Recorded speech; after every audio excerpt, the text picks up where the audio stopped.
বন্ধুরা, welcome to my channel. এখন কথা বলবো মহিলাদের ইস্ট বেঙ্গলের টিম নিয়ে। মহিলাদের এএফসি চ্যাম্পিয়ন্স লিগের মূল পর্বে ইস্ট বেঙ্গল প্রথম ম্যাচে নমপেন ক্রাউনকে হারানোর পর কিটসি এফসির বিরুদ্ধে মাত্র 1 পয়েন্ট দরকার ছিল মশাল গার্লসের। সেই কাজে সম্পূর্ণ সফল হলো ইস্ট বেঙ্গল।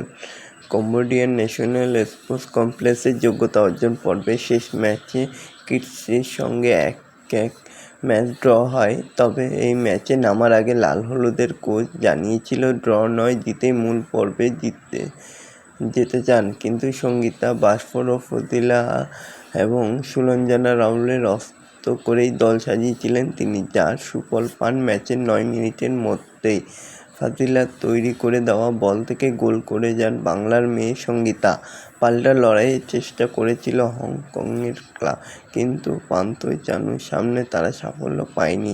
প্রথমার্ধে 1-0 গোলে এগিয়ে যায় ইস্ট বেঙ্গল।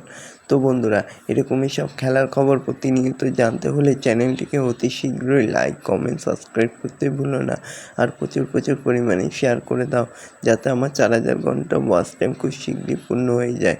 আর ভিডিওটাকেও ভাইরাল করে দাও। 1-0 গোলে ইস্টবেঙ্গল প্রথমে এগিয়ে গেলেও পরবর্তী সময়ে সমতা ফিরিয়ে দেয় কিডসের টিম। তবে ইস্টবেঙ্গলের দরকার ছিল 1 পয়েন্টেরই। তো কী করা যায়, 59 মিনিটে গোল করে দেয় হো মুই মেই। শেষ পর্যন্ত ফলাফল 1-1। তবে প্রত্যাশা মতো জয় না পেলেও যোগ্যতা অর্জন পর্বে গ্রুপ শীর্ষেই রইল তারা। ড্র করেও মূল পর্বে উঠল ইস্টবেঙ্গল। এর আগে ভারত থেকে উড়িষ্যা এফসি মহিলাদের এএফসি চ্যাম্পিয়ন্স লিগের গ্রুপ পর্বে জায়গা করে নিয়েছিল। এবার সেই তালিকায় নাম লেখালো ইস্টবেঙ্গলও। তো বন্ধুরা, এরকমই সব খেলার খবর প্রতিনিয়ত জানতে হলে চ্যানেলটিকে অতি শীঘ্রই লাইক, কমেন্ট, সাবস্ক্রাইব করতে ভুলো না।